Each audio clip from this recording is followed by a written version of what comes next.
श्रीमद् भागवत में भगवान श्री कृष्ण कई जगह जीवात्मा शब्द का प्रयोग करते हैं, लेकिन एक जगह में कहते हैं एक अंशीय आत्मा। एक अंशीय आत्मा in the sense atom.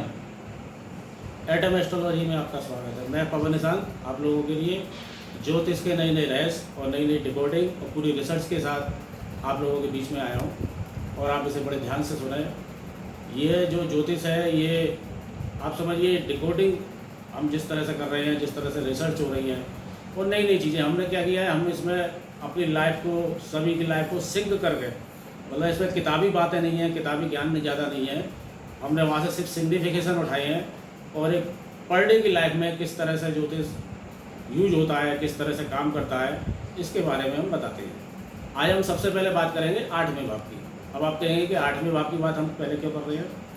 Actually आप देखिए पूरे ज्योतिष को, पूरे ज्योतिष एरा में या जब से ज्योतिष चल रहा है और 400-500 सालों में जब से कंप्यूटर नहीं आया था, उससे पहले ज्योतिष में जितनी चीज़ें थी वो श्लोक, जो किताबें हैं, जो क्लासिक्स हैं ज्योतिष के, तो जो संस्कृत के श्लोक थे उनको जो डिकोड किया गया, डिकोड नहीं किया गया बल्कि उनका ट्रांसलेशन हुआ और वो ट्रांसलेशन के आधार पर ज्योतिष सैकड़ों सालों तक चलता रहा। फिर कंप्यूटर आया, कंप्यूटर ने इसकी बड़ी बारीकियों पर बड़ा काम किया, इसका मैथमेटिक्स बहुत अच्छा हो गया और अब जब से इंटरनेट आया है इस पर डिकोडिंग बहुत होने लगी है, रिसर्च होने लगी है। लेकिन इसके बावजूद आप देखेंगे जो 90% ज्योतिषी हैं वो क्या करते हैं कि वो ग्रहों के गुण धर्म को लेते हैं, राशियों के गुण धर्म को लेते हैं और भाव के गुण धर्म को लेते हैं और सबको मिक्स करके प्रोडिक्शन करते हैं। जैसे वो करते हैं कि कोई ग्रह उच्च का है, कोई नीच का है, कोई मित्र राशि में है, कोई शत्रु राशि में है, तो उसके हिसाब से वो अच्छा बुरा बता देते हैं।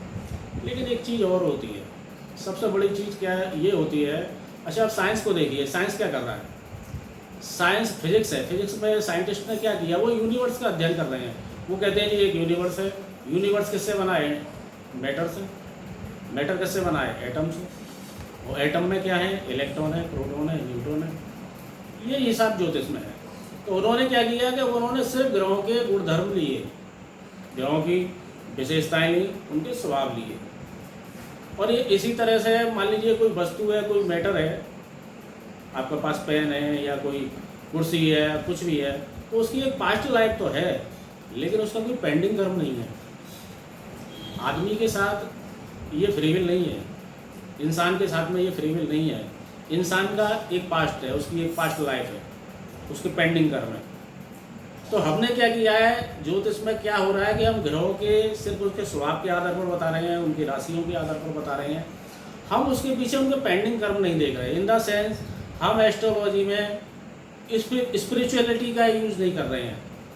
हम उसमें जो क्या ईश्वरीय तत्व है, एक एक ग्रह के कितने सिग्निफिकेशन है, मुझे लगता है एक एक ग्रह के हज़ारों सिग्निफिकेशन है, एक एक राशियों के हज़ारों सिग्निफिकेशन है। और यदि हम उसका पास्ट लाइफ पेंडिंग कर्म को देखें तो आप देखिए कि वो बिल्कुल सारी चीज़ें चेंज हो जाती हैं। कई बार जो उच्च के ग्रह होते हैं वो काम ही नहीं करते हैं, नीच के ग्रह बड़े अच्छे काम कर रहे हैं। तो हमारे ज्योतिषियों ने क्या किया, वो क्या करते हैं कि साहब ये ग्रह 6वीं में बैठा है, ये 8वीं में बैठा है, ये 12वीं में बैठा है, बड़ा खराब है, वो उससे दूर हट गए। और कोई ग्रह क्रूर हो गया तो बस वो कह देते हैं जी बड़े क्रूर ग्रह है और ये बड़ा खराब है। मेरे ख्याल से ऐसा नहीं होता है। इसलिए मैंने कहा कि मैं आज जो शुरुआत करूँगा वो 8वें भाव से करूँगा। अब 8वां ही भाव क्यों, आप देखिए बड़ा सिंपल सा एक सिग्निफिकेशन है जो 8वें भाव के बारे में बताई जाती है।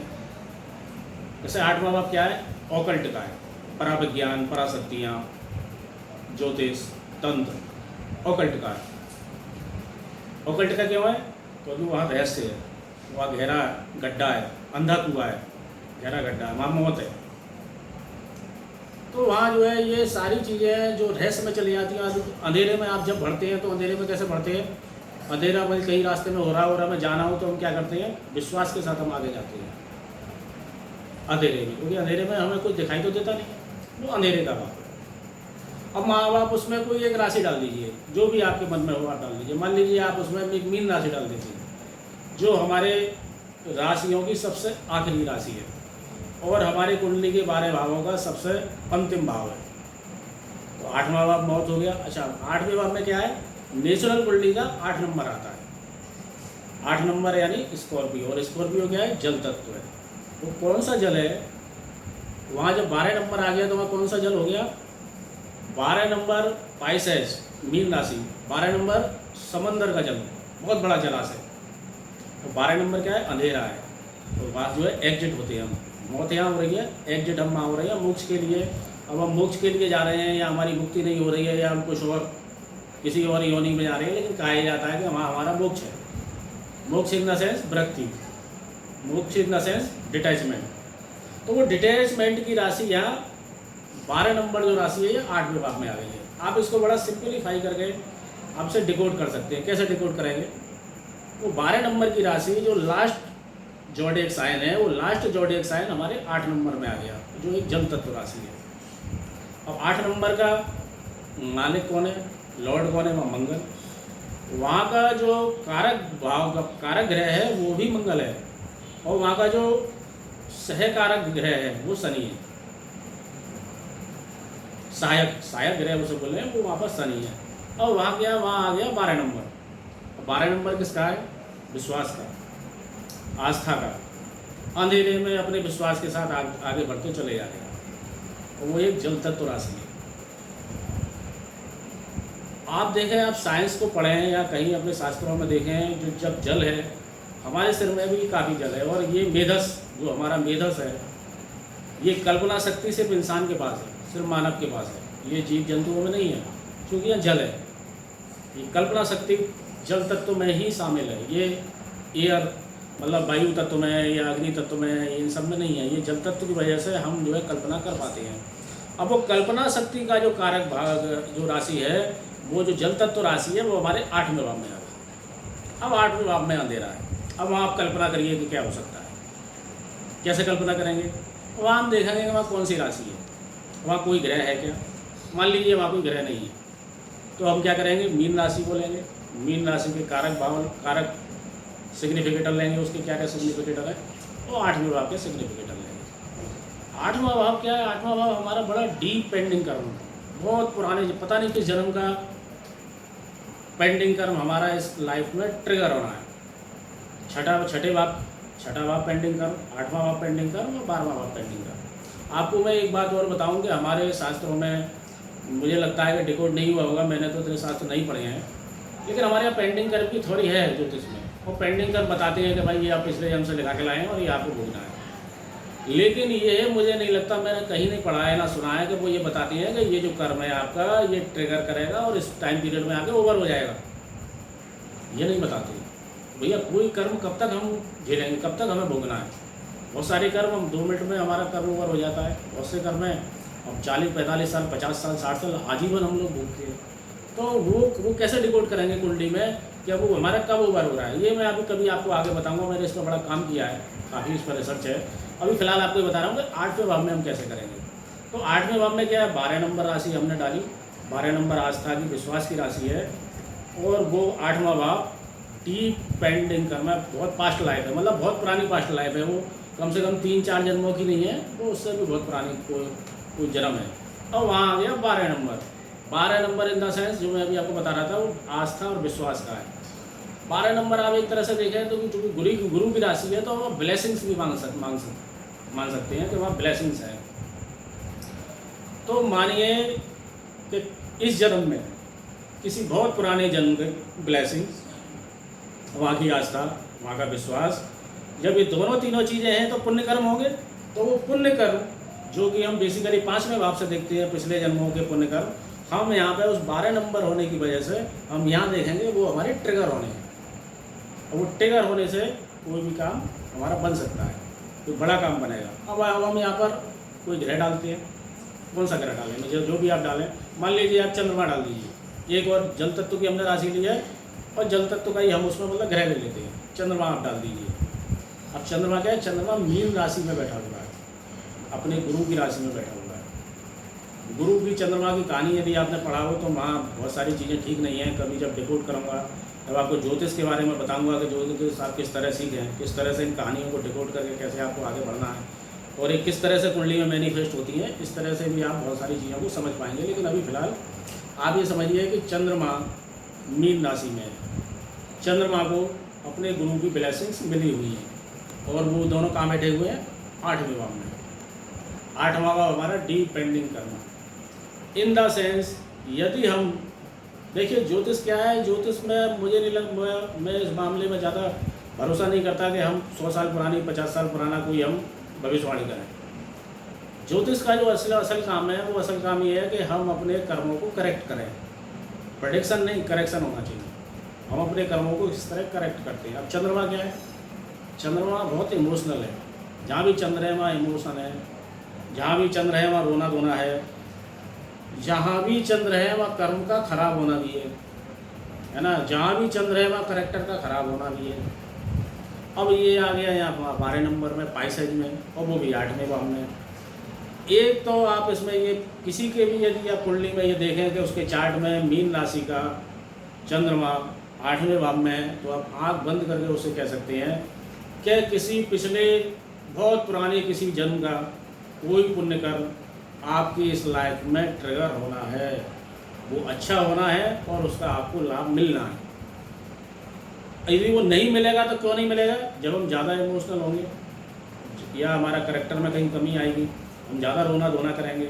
ये हमें नहीं करना है। ये एक तरह से रेमेडी भी है, और एक बहुत अच्छी रेमेडी ये है कि जिन लोगों की कुंडली में इस तरह का यदि कोई कॉम्बिनेशन बना हुआ है, तो ऐसे लोगों को पूर्णिमा का चांद और कोई भी चांद, मतलब शुक्ल पक्ष का किसी भी चांद में, और खासकर पूर्णिमा में, उन्हें अपनी बातें चंद्रमा से बातें करनी चाहिए।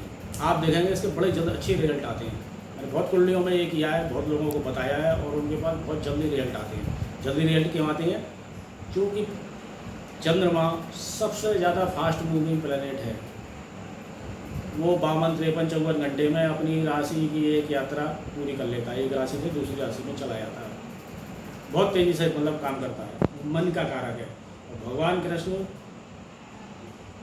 भागवत के श्रीमद् भागवत के 10वें अध्याय के विभूति योग में कहते हैं कि मैं इंद्रियों में मन हूँ। चंद्रमा मन का कारक है, और तो मन जब लगता है तभी हम मतलब आत्मा के बारे में जानते हैं, उसके बारे में सर्च करते हैं, रिसर्च करते हैं, अपने आत्मस्वरूप को पहचानते हैं। तो अपने आत्मस्वरूप को पहचानने के लिए, अपनी डेली लाइफ को ठीक करने के लिए हमें चंद्रमा को ठीक रखना बड़ा जरूरी होता है। तो देखिए ये हो गया। अब एक चीज़ आपको ये बताऊँ, अब मान लीजिए कोई और पूरी कुंडली में कहीं कोई ग्रह नहीं है, सिर्फ इतना ही है, सिर्फ 8वें भाव में मीन राशि का चंद्रमा है। आप इसमें ये जो 12 भाव हैं और 9 ग्रह हैं, आप इसमें कम से कम 50 प्रेडिक्शन कर सकते हैं। बड़ी बड़ा आसान।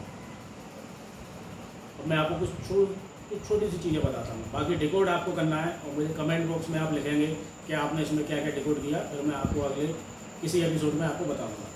अब मान लीजिए वहाँ पे 8वें भाव में 12 नंबर है, तो लगन क्या हुई? लगन हो गई सिंह। ठीक है, सिंह लगन हो गई। और चंद्रमा की राशि क्या है? कैंसर, गर्भ। वो कहाँ आई? वो 12वें भाव में आ गई। तो जो हमने 12 नंबर लिया था, जो पाइसेज ली थी, जो नेचुरल कुंडली का 12 भाव है, यहाँ चंद्रमा का अपना जो पावर स्टेशन है वो 12वें भाव में बैठा हुआ है। यानी चंद्रमा को यहाँ जितनी भी एनर्जी मिल रही है वो भी पेंडिंग कर्म पास्ट लाइफ से मिल रही है। 12वां भाव वो मतलब 12वां भाव की पास्ट लाइफ है, लेकिन वो कौन सी पास्ट लाइफ है जिसका फल, जिसका भोग हमारे इस लाइफ में ट्रिगर भी होगा और ख़त्म भी हो जाएगा, ओवर भी हो जाएगा। वो यहाँ आ गया। 12वां भाव किसका है? 12वां भाव फिर मोक्ष का आ गया, डिटैचमेंट का आ गया, मुक्ति का आ गया, लेकिन वो सैया सुख का भी है। ठीक है, 12वें भाव का स्वामी यदि अष्टम में आ रहा है, जो अंधेरा है, in the sense hidden relation, in bad sense, वो भी होने चाहिए। ये एक मैंने आपको कारक बताया। आप इस तरह से ना केवल चंद्रमा और इसका, आप अष्टम भाव से बाकी भावों को लेके उनको कॉम्बिनेशन करके आप इसमें से बहुत सारे प्रोडक्शन कर सकते हैं। आगे मैं आपको बताऊंगा, कभी जब हम ब्लैंक चार्ट पर काम करेंगे, या कभी हम जब आगे करेंगे, आगे मतलब किसी एक ग्रह पे और उसकी अलग राशि को लेकर किस तरह से काम करेंगे, किस तरह से, तो आप इसमें अपने सूत्र बना सकते हैं। आपको किताबों को पढ़ने की, और किताबों में जो एक क्लासिकल पुट है, जो क्लासिकली जो उनमें बताया गया है, तो वहाँ कहीं जो नई पीढ़ी हमारी वो भ्रमित हो जाती है, उसे डिकोड नहीं कर पाती है। आप इसको इस तरह से चीज़ों को ले सकते हैं और इस तरह आप इसे डिकोड कर सकते हैं, और एक बहुत अच्छे आप ज्योतिषी बन भी सकते हैं। 12 नंबर जो मैं आपको कह रहा हूँ, जो कर्क राशि है और जो 12वें भाव में बैठा हुआ है, कब मान लीजिए 12वें भाव में कोई और ग्रह आ गया, आप मंगल रख दीजिए या कुछ और रख दीजिए, तो उसके सिग्निफिकेशन को लेकर आप प्रेडिक्शन करेंगे। अब मान लीजिए मैं इसी को करता हूँ, अब चूँकि हम 8वें भाव की बात कर रहे हैं, अब यहाँ पर चंद्रमा है, ठीक है। ज़्यादातर जो सीखेंगे साहब अष्टम चंद्रमा है बड़ा ग्रह।